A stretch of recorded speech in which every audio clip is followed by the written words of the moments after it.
Oke, Assalamualaikum warahmatullahi wabarakatuh. Selamat pagi, siang, sore, dan malam.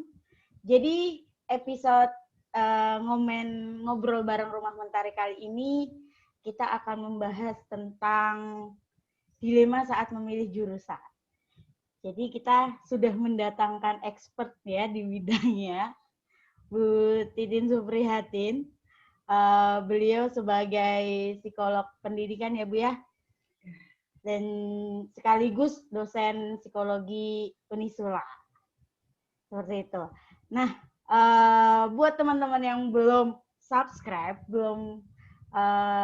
segeralah subscribe karena kita setiap bulannya selalu memberikan edukasi mengenai, tidak hanya mengenai psikologi, namun mengenai hal-hal yang sedang yang sedang rame di dunia gitu. Nah, untuk kali ini ketika kita memasuki tingkat akhir, tidak jarang siswa baik di tingkat menengah pertama ataupun di menengah akhir akan mengalami kebimbangan dalam menentukan jurusan yang akan diambil. Nah, untuk momen episode ke-8 kali ini, kita akan membahas mengenai dilema saat memilih jurusan yang yang menyampaikan oleh narasumber kita yang tadi sudah saya sebutkan, yaitu Bu Titin Suprihatin, MPsi psikolog. Tidak ketinggalan kita juga, kita kupas tuntas tips memilih jurusan sesuai dengan passion yang ada pada diri teman-teman. Nah, bagi teman-teman yang masih mengalami kebimbangan dalam memilih jurusan, yuk stay tune di YouTube channel Rumah Mentari. Kita simak bersama penjelasan dari narasumber kita kali ini. Nah, buat orang tua nih, jangan ketinggalan juga agar lebih optimal dalam mendampingi putra-putrinya kalau menghadapi kebimbangan tersebut. Bu Atin, kok Bu Atin ya? Bu Titin. Iya, tidak apa-apa. Bu Titin, mungkin kan Bu Titin sebagai psikolog pendidikan ya Bu ya? Selain dari kebimbangan teman-teman dalam memilih jurusan tuh ada nggak sih Bu keluhan lain? Ya, jadi sebelumnya saya ucapkan selamat berjumpa ya dengan kami. Selamat pagi, Assalamualaikum, selamat siang, sore, malam. Semoga semuanya dalam keadaan sehat walafiat. Dimanapun adik-adik berada, dimanapun pemirsa berada. Baik Mbak Endang, tadi disampaikan prolog ya tentang masa-masa sulit di akhir-akhir adik-adik yang saat ini sedang sekolah dan harus memilih jurusan. Memang itu menjadi satu tahap di mana ketika sampai pada kelas tertentu, level tertentu, mau tidak mau harus sudah memasuki tahap memilih jurusan, membuat keputusan akan berkarir atau melanjutkan sekolah di mana. Nah, itu problem bagi adik-adik sekolah. Biasa selain problem bimbang dalam memilih sekolah, adik-adik itu biasanya ragu-ragu memilih yang terbaik itu dari pilihan sekolah dulu ya. Kemudian yang terbaik itu nanti prospeknya seperti apa. Nah, adik-adik remaja itu kan sesuai dengan tahap perkembangannya masih punya potensi besar ikut-ikutan ya dalam memilih jurusan, inginnya itu punya teman, inginnya itu pilih jurusan yang dalam tanda kutip dianggap bernilai baik atau bernilai prospektif. Di satu sisi, barangkali orang tua atau keluarga menginginkan hal yang berbeda dari apa yang diinginkan oleh remaja. Nah, jadi problem remaja itu bentrok dengan orang tua, berbeda pendapat, dan masalah-masalah perkembangan remaja biasanya terkait dengan pertemanan, begitu ya. Nah, itu dan yang paling besar konflik di masa remaja itu adalah pencarian jati diri atau identitas diri, ya, identitinya. Jadi itu konflik besar di tahap perkembangan remaja, anak SMP, SMA, seperti itu Pak Endang. Oke, nah tadi sedikit penjelasan dari Bu Titin. Kami kemarin sudah mengumpulkan berbagai pertanyaan Bu dari teman-teman di Instagram maupun lewat chat pribadi. Ini saya share ya Bu ya. Silakan Mbak Indah.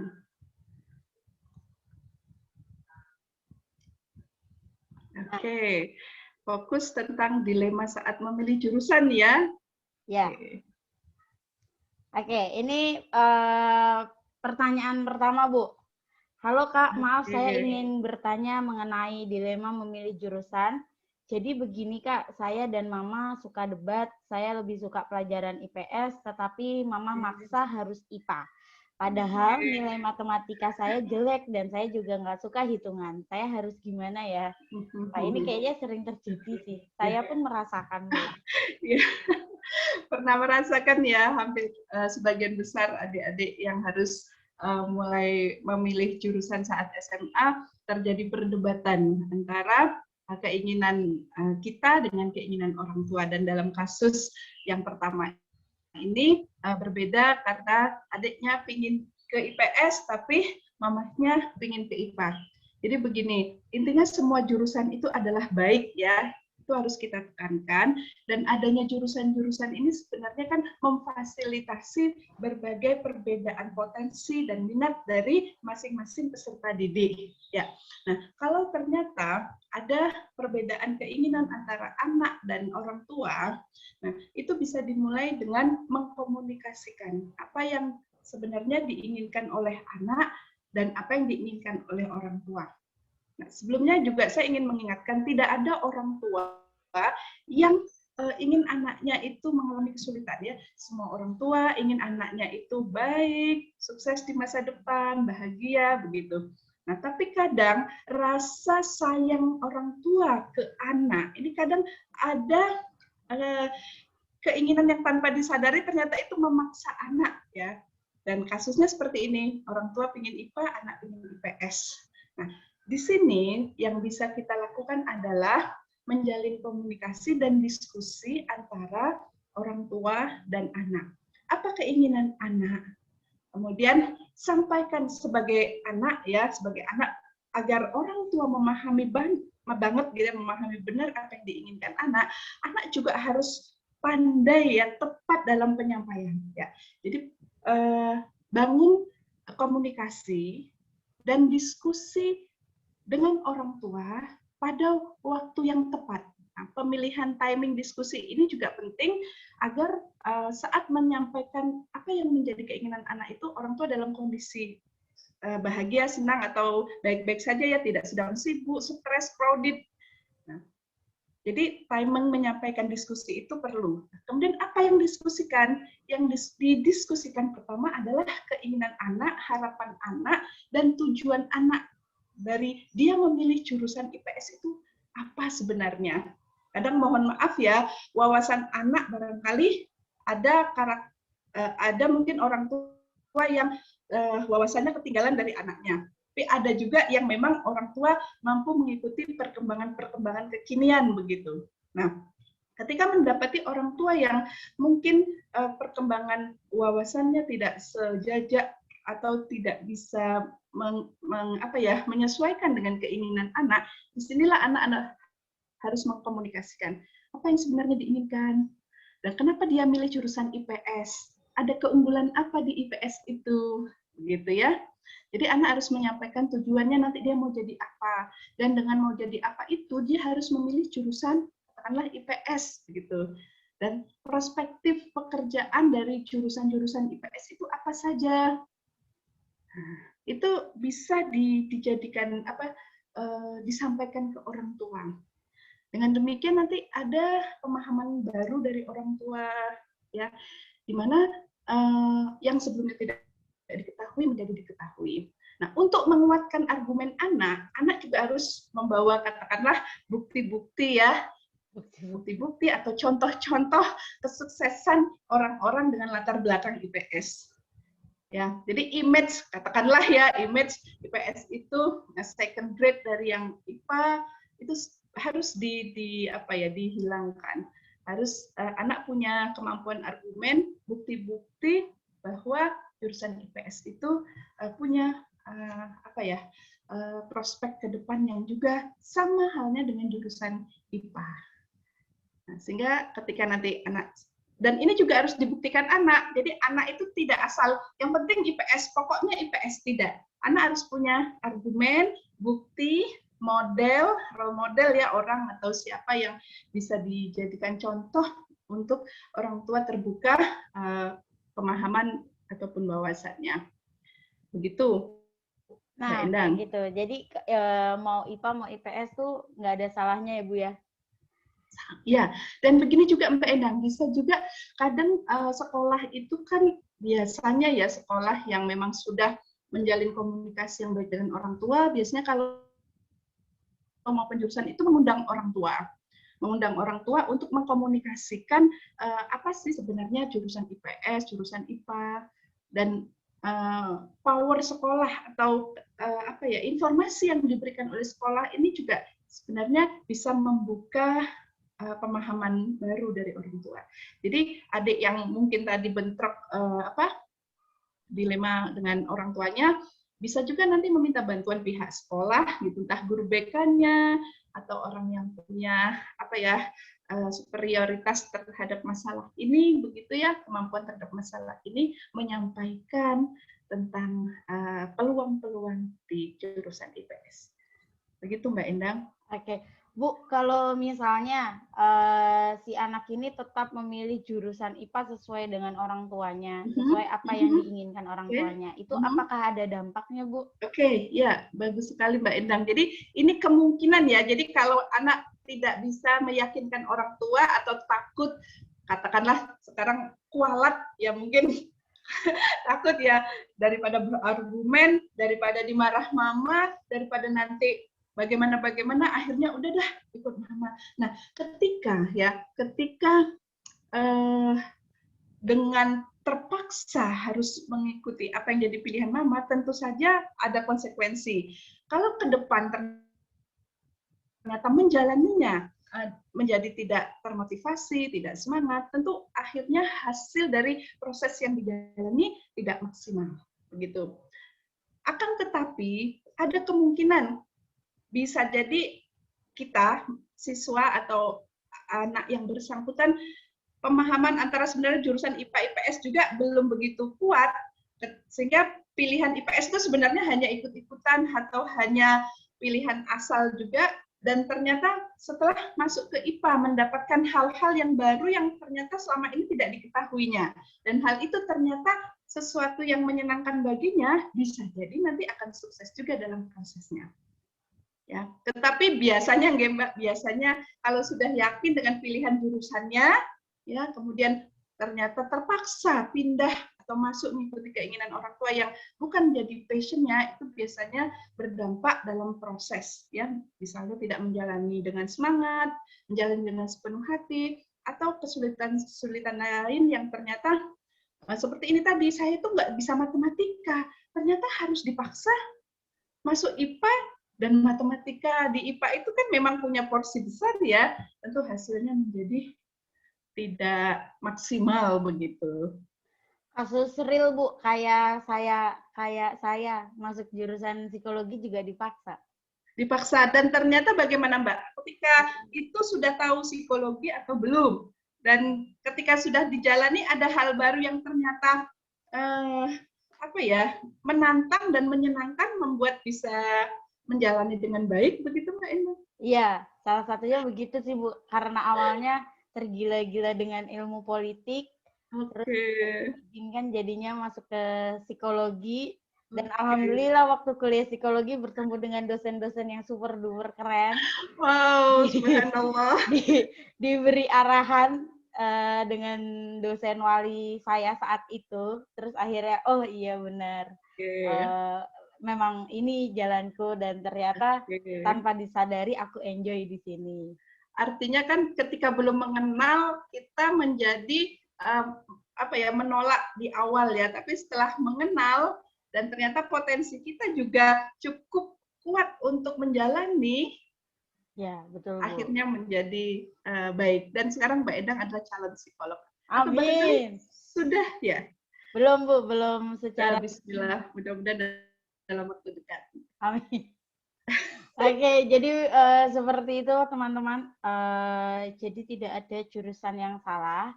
bagaimana cara kita untuk menyikapi hal itu jika itu terjadi orang tua yang memaksa. Kalau kata Bu Titin tadi, ayo komunikasikan dengan waktu yang kira-kira pas nih gitu. Tapi kalau waktunya nggak pas, dikomunikasikan juga nggak akan membuat sebuah solusi, yang ada malah semakin ada pertengkaran gitu ya Bu ya. Memunculkan hal baru. Ya. Iya betul. Oke, semoga membantu ya teman-teman. Dan untuk pertanyaan kedua ada ini. Assalamualaikum Kak, saat ini saya sedang bingung dalam memilih jurusan Kak. Jadi Mama pengen saya jadi dokter, tapi saya pengen masuk ekonomi. Menurut Mama, sarjana ekonomi itu sekarang banyak banget dan banyak juga yang jadi pengangguran. Ujung-ujungnya jadi driver ojol. Padahal saya pengen masuk ekonomi karena pengen ambil bisnis. Saya pengen jadi pengusaha sukses, tapi Mama bilang pengusaha itu tidak pasti penghasilannya. Gimana dong? Saya pengen Mama mengerti bahwa jadi pengusaha itu juga bisa sukses, Kak. Sebaiknya saya harus bagaimana? Mungkin permasalahannya kurang lebih hampir sama ya, Bu ya? Sama ya. Mungkin ada tambahan dari Bu saya Titin? tambahkan. Ya. Tadi konteksnya kan pemilihan jurusan IPS dan IPA. Kalau sekarang sudah lebih spesifik pemilihan jurusan untuk nanti karir ke depan ya, dokter atau bisnis begitu. Baik, adik yang mengajukan pertanyaan ini, terima kasih. Jadi memang sangat tidak nyaman ya ketika kita bertentangan, konflik dengan orang tua. Nah, kembali yang tadi di awal kita sampaikan, ketika terjadi konflik kepentingan atau konflik keinginan ini, mari kita sama-sama duduk membahas bersama orang tua. Nah, dalam duduk diskusi membahas dengan orang tua itu, kita harus sudah menyiapkan bahan-bahan yang kita sampaikan, ya, yang akan kita diskusikan. Tapi sebelumnya begini, sama juga yang tadi IPA atau IPS. Coba sebelum kita ajak diskusi ke orang tua kita, kita kembali refleksi diri. Kita cari sebenarnya passion kita itu ada di mana. Kembali lagi, ini mengantisipasi pemilihan jurusan itu karena ikut-ikutan teman, mengantisipasi pemilihan jurusan itu karena tren atau image yang dibentuk di masyarakat bahwa sebuah profesi itu tertentu lebih unggul dari profesi yang lain. Hindari itu, hindari ikut-ikutan, hindari tren, ya, hindari yang penting atau pokoknya, hindari itu. Nah, jadi kembali kita introspeksi dulu ketika kita mau memutuskan jurusan apa yang kita ambil atau fakultas apa. Cari passion kita itu sebenarnya apa yang menjadi sesuatu yang kita inginkan. Kita bangetlah minatnya gitu ya, passion, minat, keinginan sebenarnya apa. Mungkin banyak gitu ya, banyak kadang ya minat kita itu banyak. Nah, dari minat yang banyak ini bisa kita tulis dengan apa yang prioritas gitu, yang paling sering lah kita ikuti bareng teman atau kita lakukan dalam keseharian itu apa gitu. Kalau memang kita suka kepada sesuatu yang berinteraksi dengan orang atau melakukan sesuatu yang menghasilkan produk, suka jualan sejak kecil itu seneng banget jualan gitu ya, misalnya ya, sejak kecil itu seneng banget tukar-tukaran, ganti barteran gitu ya, sejak kecil itu seneng banget kalau dapat uang dari sesuatu yang kita buat. Biasanya mungkin ada market day gitu di sekolah dulu ya, market day. Dan rasanya ketika dapat uang itu seneng ya. Atau kalau ada bazar-bazar di sekolah dulu itu seneng banget kalau bisa jualan, bisa ikut. Nah, itu ketika mengingat masa-masa itu dan kita menemukan bahwa iya ini passionku. Nah, berarti berarti memang kita itu minat di katakanlah bisnis atau ekonomi. Tapi kalau selama ini juga kita tuh nggak ngapa-ngapain gitu ya, tiba-tiba mau masuk ekonomi. Terus apa sebenarnya yang melatar belakangi pilihan itu? Nah, itu juga harus jadi introspeksi. Ya. Jangan-jangan yang saya sebutkan tadi ikut-ikutan, tren atau asal kuliah misalnya. Jadi coba mulai digali passion kita. Seperti yang saya contohkan tadi. Nah, kalau benar bahwa itu passion kita, kemudian kita bisa melanjutkan ke tahap berikutnya. Potensi kita mendukung tidak untuk kita menjalani di pilihan jurusan itu. Kadang kan ada orang punya passion, punya minat pada katakanlah bidang kesehatan gitu ya, bidang teknik, rasanya kok wow keren, atau besok itu prospek banget kerjaannya. Tapi mohon maaf, boleh jadi ternyata setelah kita ukur potensi kita, potensi itu banyak ya, potensi kognitif, tipologi kepribadian, misalnya ya, ternyata kita nggak cocok gitu loh, atau tidak sesuai, ya. Jadi setelah kita temukan passion, kita gali apakah passion atau minat kita itu sesuai dengan kemampuan, ya. Baru kemudian kita bisa konsultasi atau diskusi dengan orang-orang yang kita percaya, guru kita, atau orang tua kita, atau kakak kita, senior kita. Nah, setelah yakin, baru nanti ketika ada bentrok keinginan dengan orang tua yang seperti ini, kita bisa menyampaikan dengan yakin, dengan mantap gitu ya, bahwa ini loh Ma, aku tuh kan dari kecil tuh memang seperti ini, aku kan suka, dan aku kan juga pernah misalnya juara tentang ini, aku pernah ikut lomba tentang ini, dan itu mendukung pilihanku, misalnya seperti itu.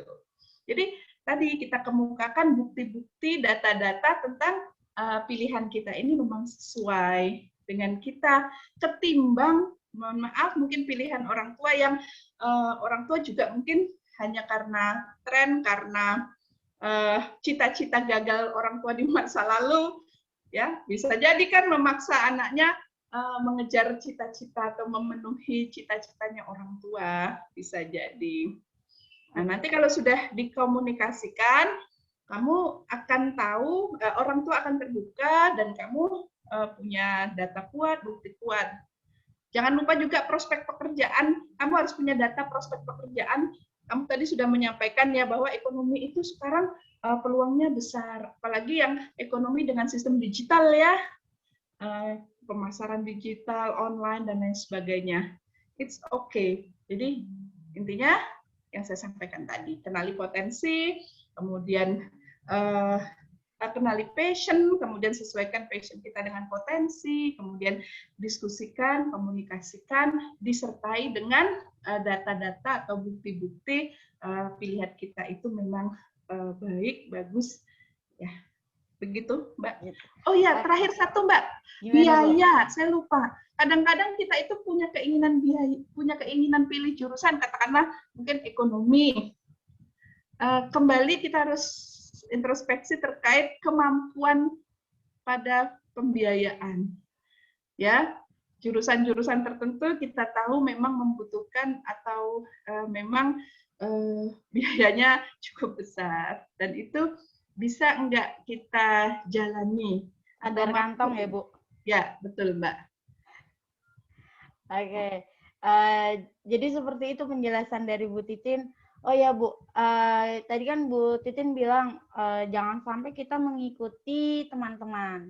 Nah, itu kan biasanya kalau remaja itu nggak sadar bahwasanya kita sedang mengikuti teman-teman. Gimana sih Bu, biar kita, oh ini aku mengikuti teman-teman, ini berarti nggak boleh. Itu gimana Bu, biar kita sadar Bu? Oke, baik Mbak, ini istilah buku teman-teman itu konformitas itu ya. Ya. Baik, konformitas itu tidak selalu negatif. Ada konformitas memang yang positif ya. Nah, konformitas itu di mana kita mengikuti teman-teman dan merasa tidak nyaman ketika kita berbeda dengan teman. Sehingga apapun yang dilakukan teman kita ikuti, bisa dari penampilan, bisa dari pilihan-pilihan keinginan, dan termasuk juga pilihan jurusan. Nah, gimana kita memastikan bahwa apa yang kita lakukan ini bukan karena ikut-ikutan? Kembalilah kita di kamu sama teman kan dua sosok yang berbeda, atau kamu dengan beberapa teman kan punya keunikan yang berbeda. Nggak mungkin kita itu sama. Nah, kamu sendiri bisa tahu, oh sebenarnya teman saya punya kelebihan ini, saya punya kelebihan ini. Nah, ketika teman memilih jurusan yang itu memang sesuai dengan kelebihannya, minatnya, kita kembalikan dan lakukan evaluasi diri. pilihan itu cocok nggak dengan diriku, ya. Dengan tadi passion, mungkin passionnya sama, tapi potensi-potensi dalamnya ya, kecerdasannya, kepribadiannya, bakatnya, apakah juga sama. Nah, begitu Mbak ya, tidak harus selalu sama dengan teman. Ya, sama untuk kebersamaan, oke, yang positif. Tapi kalau sama untuk apa ya, sesuatu yang menyangkut masa depan ya, pekerjaan, karir ini kan masa depan ya, kita harus menjadi diri kita sesuai dengan apa ya, potensi, kemampuan ya yang kita miliki. Jadi Begitu. kembali ke evaluasi diri ya Bu ya? Ya, betul sekali Mbak. Menjadi diri sendiri yang positif. Nah, itu dia yang sedang diusahakan oleh beberapa teman-teman. Oke, semoga jawaban penjelasan dari Bu Titin tadi membantu kamu dalam menyelesaikan masalah yang sedang dihadapi saat ini. Kita bisa next ke pertanyaan selanjutnya ya Bu ya? Ya, silakan Mbak. Oke, ini pertanyaan selanjutnya. Siang Kak, saya ingin bertanya mengenai kebingungan dalam menentukan jurusan. Ada nggak Kak cara gampang untuk memilih jurusan? Karena jurusan kuliah itu banyak banget dan saya jadi bingung mau memilih yang mana. Sebaiknya saya bagaimana Kak? Oke, terima kasih untuk adik yang mengajukan pertanyaan ini. Jadi kalau dari pertanyaan ini saya memang merasa yang bersangkutan belum memutuskan ya, belum memutuskan mau masuk di mana karena merasa jurusannya banyak. Benar, jurusan banyak itu adalah memfasilitasi individual difference ya, individual difference dari minat, dari bakat, dari kemampuan, dari lapangan pekerjaan yang ada. Nah, kembali lagi ketika ibaratnya pasar itu, di pasar itu banyak pilihan. Ketika kita ke pasar, nggak mungkin apa yang di display di pasar, di toko itu kita ambil semua, nggak mungkin. Nah, kembali lagi kalau kita ke pasar, kita mau beli apa, kan? Kalau kita ke toko, dari apa yang di display kita mau beli apa. Nah, sama dari ada banyak jurusan ya, dari banyak pilihan pekerjaan begitu. Mana yang mau kita pilih harus kembali kepada tujuan kita. Tujuan kita itu mau apa? Ibaratnya kita itu mau cita-citanya apa? Mau jadi apa? Nah, ini kembali berarti kepada cita-cita kita. Ya, cita-cita mau kemana? Dan biasanya cita-cita juga nggak, yang ada itu juga nggak muncul tiba-tiba. Pasti dari kecil sudah muncul cita-cita, walaupun itu akan berganti-ganti ya, berganti-ganti. Wajar, itu namanya masih tahap eksplorasi ya, eksplorasi. Nah, kemudian sampai nanti SMA harus sudah mulai membuat keputusan. Kan secara teori memang ada ya karir itu di masa-masa kecil, TK, SD itu kan pengenalan ya, pengenalan macam-macam profesi. Baru setelah itu nanti masuk kepada eksplorasi. Setelah itu baru masuk nanti tahap untuk kita memutuskan. Nah, ketika adik sudah di SMA, adik harus sudah memilih, memutuskan pilihan jurusan. Nah, banyaknya yang pilihan jurusan tadi harus kita sesuaikan dengan tadi tujuan atau cita-cita kita. Nah, kita tahu dari mana cita-cita dan tujuan kita. Nah, tadi hampir sama dengan yang penjelasan di awal, kita harus tahu passion kita apa. Begitu ya, passion kita apa, kemampuan kita apa. Dan kalau memang mau lebih update, kita harus melihat juga peluang masa depan saat ini itu apa. Ya, semua profesi bagus, semua karir bagus, tetapi namanya teknologi itu berkembang dan karir-karir itu harus menyesuaikan dengan perkembangan teknologi.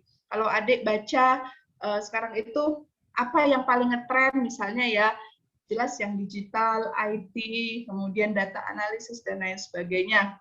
Kalau sekarang memang mau menetapkan, oh aku mau cari karir yang berpeluang besar dan saat ini belum memutuskan, mulailah untuk mencari passion kita apakah passion kita ini dan kemampuan kita mendukung dengan nanti pilihan karir yang jadi tujuan kita.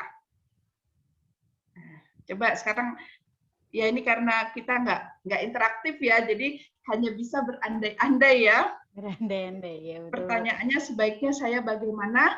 Pertama, kembali lagi, temukan passion ya, yang menjadi kelebihan-kelebihan kita selama ini apa, ketertarikan kita selama ini apa.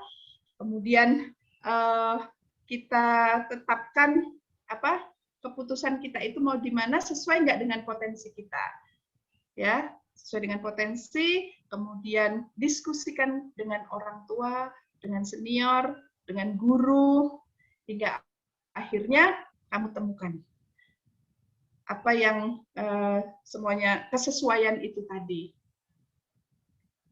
Kalau misalnya saya tuh selama ini kayaknya nggak punya passion, nggak ada kelebihan apa-apa, ya, orang yang biasa-biasa aja, orang yang rata-rata aja, saya bingung kalau disuruh nanya passion apa.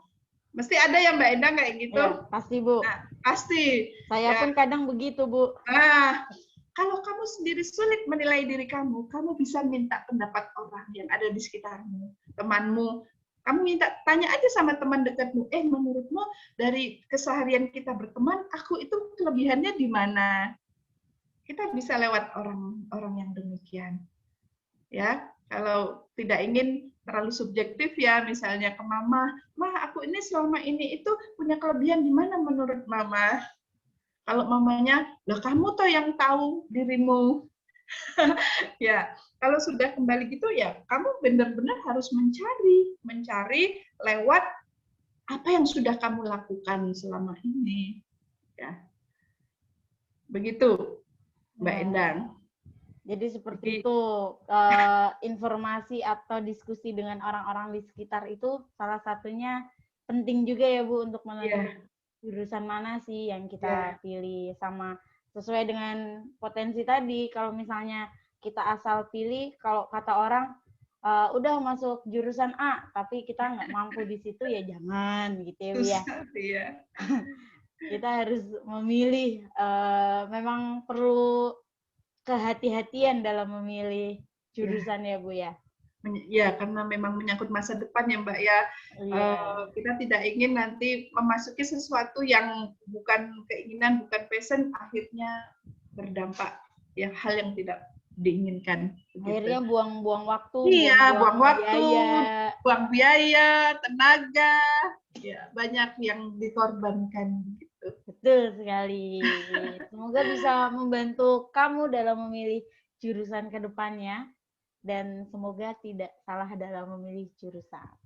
Ya, ini kalau tadi pertanyaannya cara gampang. Kalau saya sampaikan tadi itu kan idealnya gitu ya.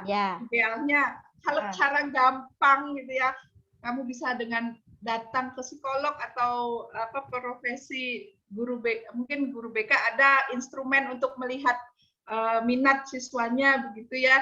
Kalau di psikologi kamu bisa dengan tes minat bakat, nanti di situ hasilnya bisa menjadi profil bahwa kamu itu cenderung cocok di bidang apa, begitu ada. Itu cara gampang. Cara gampang tanpa merunut tadi ya passion, potensi dan lain sebagainya. Kalau itu butuh proses ya Bu ya. Iya, betul. Tapi kalau datang ke psikolog atau ke BK untuk mengetahui minat kita apa, mungkin itu sedikit memotong prosesnya. Iya, betul. Gitu. Jadi tahu potensi secara cepat. Iya. Oke, pertanyaan selanjutnya Bu, ini ada Kak, saya ingin meminta saran untuk anak dan orang tua yang seringkali berbeda pendapat dalam menentukan jurusan Kak. Bagaimana ya Kak? Mungkin ini hampir sama ya Bu ya? Iya, saya kira sama dengan yang sebelum-sebelumnya. Iya, semoga mendengarkan penjelasan mudah-mudahan tadi dari awal. Betul. Oke, kita next aja. Sore Kak, saya ingin bertanya, adakah cara atau tes dapat diikuti oleh siswa agar saat memilih jurusan tidak salah pilih? Oke, ya. Biasanya tesnya untuk usia berapa ya? Terima kasih Kak. Nah ini barusan tadi disinggung Iya, sama baru Bu saya Titin singgung nih. ya, betul sekali. Jadi memang sejauh yang saya ketahui, kalau untuk pemilihan jurusan itu memang di psikologi ada tes ya, tes jurusan, dan itu memang untuk usia remaja ke atas ya, 16 tahun ke atas, di mana memang sudah waktunya untuk menentukan jurusan. Jadi nanti kita tahu adiknya lebih potensial ke IPA, IPS, atau bahasa. Atau kalau mau dikuatkan lagi dengan tes bakat, ada tes bakat yang spesifik, misalnya kemampuan dalam berhitung, begitu ya, atau dalam mekanikal, teknik, atau dalam bahasa atau tulisan, begitu ya, kemampuan menulis atau bakat menulis. Nah, kalau ditanya biasanya tesnya untuk usia berapa? Ya, yang saya ketahui tadi remaja ke atas. Kalau kemudian mungkin adik-adik sering browsing dan lain sebagainya, untuk anak-anak ada nggak sejak kecil tes untuk anak-anak? Nah, sebenarnya kalau anak-anak di masa kecil itu kan memang masih eksplorasi ya, masih eksplorasi. Jadi kita belum saya sejauh yang saya ketahui belum ada tes minat anak-anak atau tes bakat anak-anak. Cuma ada tes yang sifatnya perkembangan ya, tes-tes perkembangan, di mana dari tes perkembangan itu kita bisa tahu anak punya keunggulan-keunggulan di hal-hal apa, begitu Mbak Endang. Jadi silakan yang misalnya tadi ingin memilih jurusan, kemudian tesnya ada atau tidak, saya jawab ada, gitu ya. Ada, tinggal nanti kontak aja. Bisa lewat Mbak Endang, begitu. Silahkan. Di Mentari atau di Fakultas Psikologi di seluruh tempat ada psikologi. Berarti kalau SD belum bisa ya Bu ya? Ya, sejauh yang saya ketahui ya Mbak Endang, kalau bakat itu memang potensi bawaan sejak lahir ya. Tetap anak-anak itu sudah mungkin menunjukkan bakatnya ya, menunjukkan bakatnya. Dari bakat yang muncul itu tanpa dites kita tahu. Tapi kalau tes minat anak itu kayaknya tidak ya, karena minat anak juga masih berubah-ubah dan anak masih eksplorasi, mencari apa yang dia inginkan. Ya, begitu. Oke, semoga bisa membantu ya. Kalau misalnya belum puas bisa hubungin kontak Rumah Mentari di Instagram atau email atau nomornya. Nanti adminnya selalu 24 jam membantu teman-teman dalam menjawab pertanyaan teman-teman gitu. Oke, untuk yang selanjutnya nih Bu, Assalamualaikum Mbak, saya ingin bertanya mengenai orang tua saya Mbak, agar tidak kolot dalam berpikiran jurusan untuk anak pintar itu ya IPA, bagaimana ngasih pandangan ke mereka jika orang yang lulusan dari jurusan IPS juga bisa sukses? Mungkin tadi sedikit Bu Titin sudah membahas sedikit ya Bu ya, dengan banyak dengan kita dalam mencari data sehingga kita ketika menjelaskan itu lebih yakin gitu. Cuma kalau yang kolot ini yang susah Bu. Nah, begini Mbak Endang. Ya, tadi yang saya bilang ya, orang tua berbeda-beda. Nah, ketika anak sudah mengupayakan bukti-bukti, data-data disampaikan kepada orang tua, kadang orang tua itu meremehkan anak karena merasa ya orang tua punya superior sebagai anak, sebagai orang tua, anak kamu tuh masih kecil, kamu tuh tahu apa, pengalaman hidupmu tuh masih sedikit. Nah, ketika kita menghadapi orang tua yang kolot seperti itu, solusi yang jitu biasanya orang tua itu percaya sama yang disampaikan guru atau orang yang punya superioritas, maksudnya punya otoritas untuk menjelaskan hal itu, begitu ya. Sehingga bisa minta bantuan lewat sekolah, untuk sekolah mengundang orang tua, atau mungkin di dalam keluarga ada pihak-pihak yang memang disegani orang tua yang dipercaya penyampaian atau omongannya ke orang tua bisa melewati orang-orang demikian. Begitu Mbak Endang. Atau sekarang itu kan multimedia sudah sangat semua lapisan ya, semua lapisan masyarakat saya kira sekarang sudah familiar dengan YouTube, dengan dengan Instagram dan lain sebagainya, bisa lewat device HP atau apa, tunjukkan ke orang tua, ini loh mah, lihat penjelasan ini, dengarkan penjelasan ini. Saya kira itu cara-cara yang bisa dilakukan. Atau mungkin Bu Titin ada sedikit saran Bu untuk orang tua. Mungkin Oke. yang nonton juga ada orang tua juga ya Bu ya. Mungkin ada saran untuk orang tua. Ya. Aku bahwa saya orang tua sendiri itu kolot sama anak, itu harus bagaimana Bu? Ya, saya yakin ada dari pemirsa nantinya yang dari kalangan orang tua ya. Bapak Ibu, bahwa tiap anak itu unik, tiap anak itu punya potensinya dengan keunikannya masing-masing. Kita tidak bisa memaksa anak menjadi fotokopi kita atau menjadi sesuatu yang kita inginkan sebagaimana kita dulunya.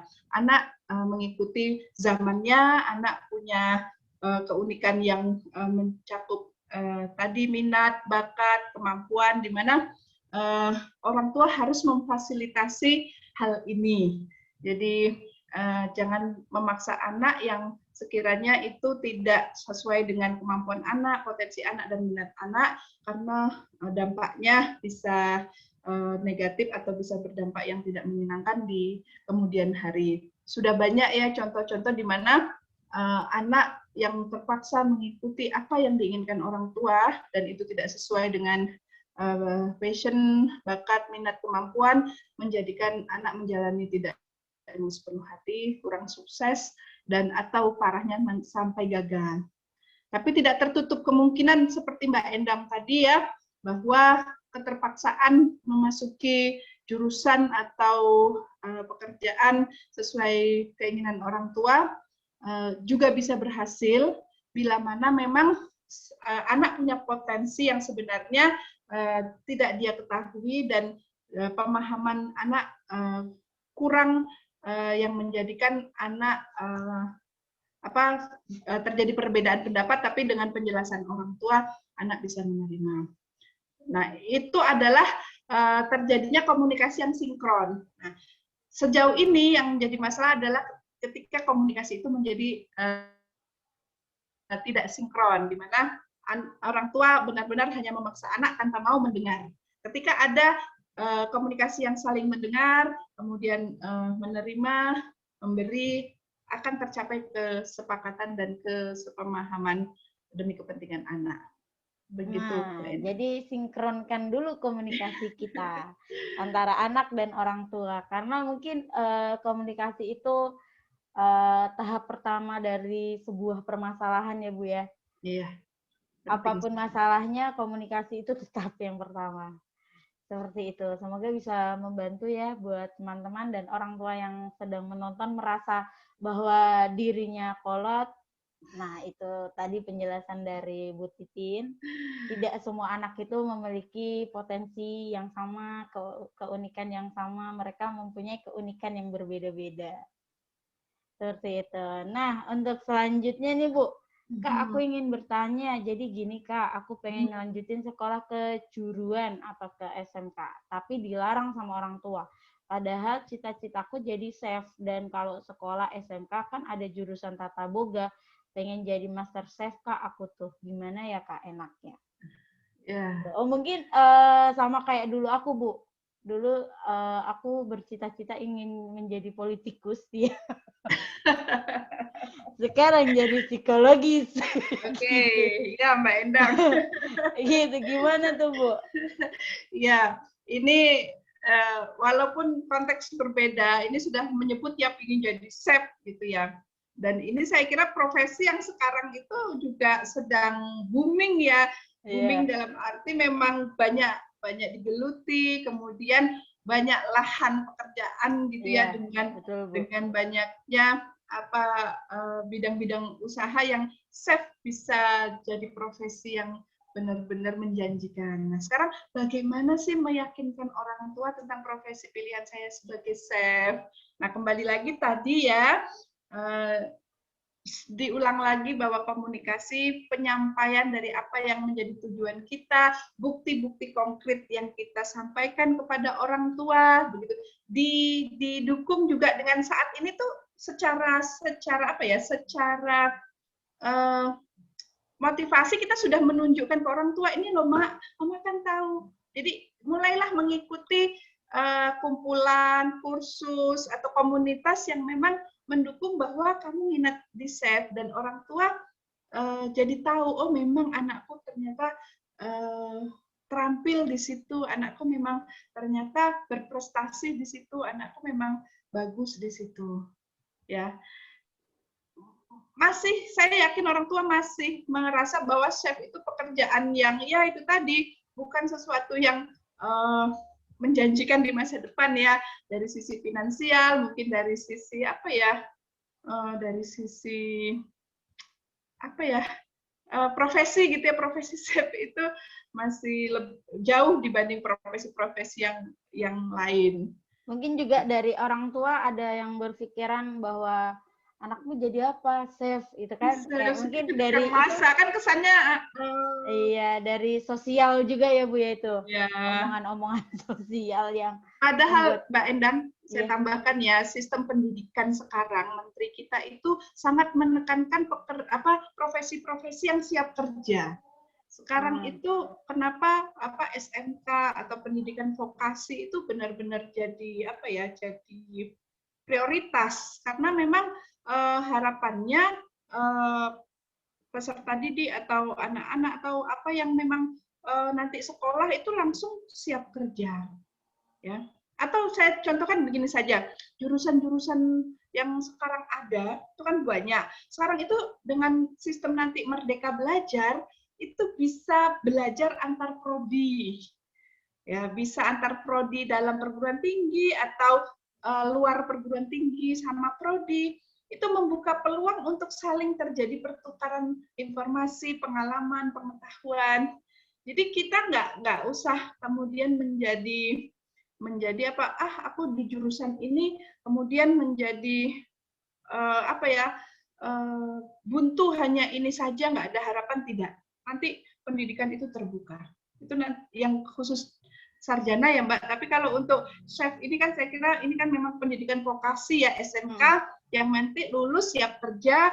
Kalaupun ada pendidikan lanjutan, pendidikannya juga vokasi untuk siap praktek ya Bu ya. Ya, jadi yakinkan saja kepada orang tua bahwa saat ini pendidikan itu memang memprioritaskan luaran dari pendidikan itu adalah individu-individu yang siap kerja.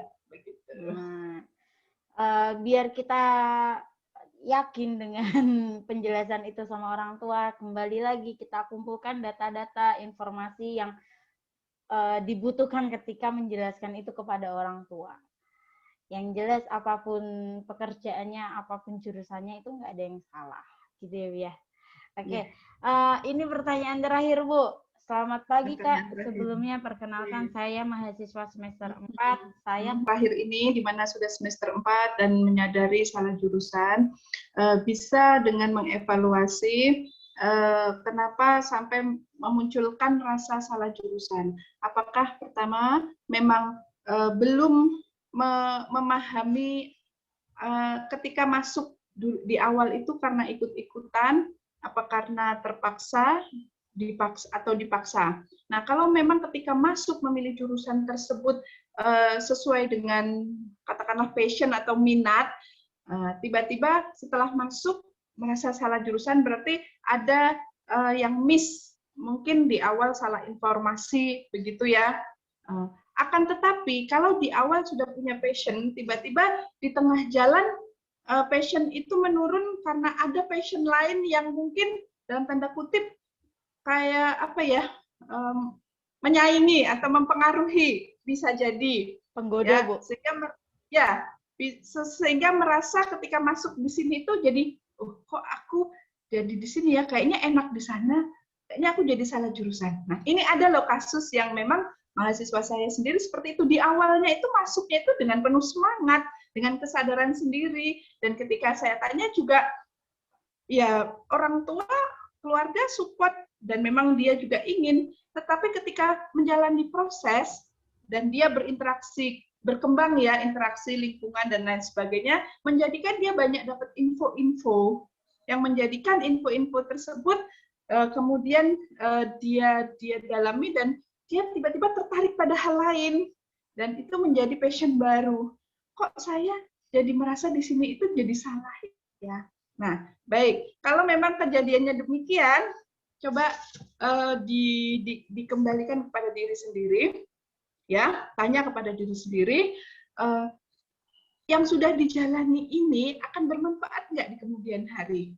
Ya, kalau ternyata bermanfaat dan selama ini juga hasilnya baik, saya kira seperti Mbak Endang tadi dijalani, terus gali hal-hal positif yang bisa kamu dapatkan dengan menjalani yang saat ini sedang dijalani. Ya, ikuti pelatihan yang berhubungan dengan bidang ini, ikuti seminar, ikuti workshop, di mana nanti passion lama yang ada itu muncul lagi. Ya. Mengingat ketika nanti misal ya, ini kita misal harus pindah jurusan lagi, benar nggak kira-kira jurusan yang dipilih nanti cocok atau sesuai? Jangan-jangan berubah lagi kayak pertanyaannya, ya. Nanti kalau saya pindah jurusan ternyata nggak sesuai lagi. Artinya kan memang belum punya gambaran atau memang masih takut, khawatir. Artinya apa? Mudah berubah gitu loh. Artinya ada memang tipe orang yang mudah berubah, mudah terpengaruh dengan hal-hal baru. Nah, jadi di sini adalah saran saya, mantapkan bahwa dengan yang kamu jalani ini ada hal positif atau banyak hal positif yang bisa kamu dapatkan. Ya. Perkaya lagi atau kuatkan hal-hal positif itu dengan tambahan-tambahan kompetensi soft skill lewat pelatihan dan lain sebagainya yang itu nanti menambah rasa kecintaan atau kesungguhan dengan yang kamu jalani ini. Jangan malah menghindar dan malas-malasan kuliah karena merasa, Allah udah nggak cocok, Allah ternyata ada hal lain di luar sana yang lebih menarik. Kalau sampai seperti itu, terlalu banyak yang kamu korbankan gitu ya. Tadi yang kita sampaikan, mengorbankan biaya, waktu, tenaga.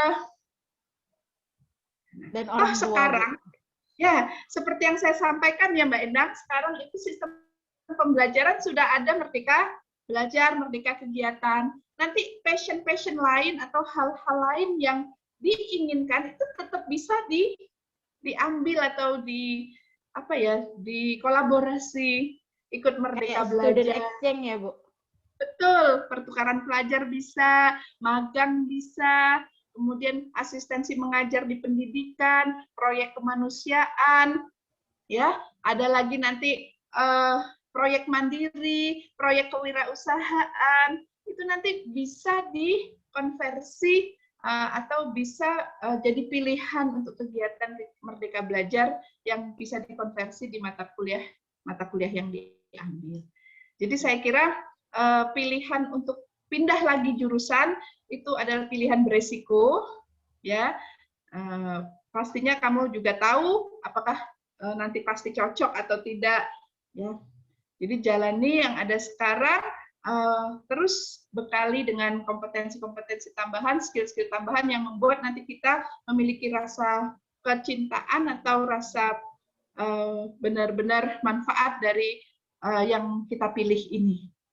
Begitu, Mbak Eni. Karena ini mahasiswa semester 4, jadi kemungkinan ini hanya sebuah godaan ya, Bu ya? Godaan. Iya, karena sudah semester 4, itu kan sebentar semester lagi. 4. Iya, mungkin kalau masih semester 1, 2 mungkin ada rasa, oh aku jurusan nih. Tapi kalau sudah semester 4, kemungkinan ini sebuah godaan yang sama tadi yang kata Bu Titin. Bisa aja ada pesaing-pesaing lain yang membuat hati kita bisa begitu Mbak, mungkin interest-nya, minatnya berubah karena memang banyak atau berkembangnya pergaulan, berkembangnya informasi, begitu Mbak Endang. Seperti itu, semoga bisa membantu kamu dalam menghadapi masalah saat ini. Dan pertanyaan tadi adalah pertanyaan penutup, Bu. Tanpa disadari kita sudah 1 jam. Jam ya.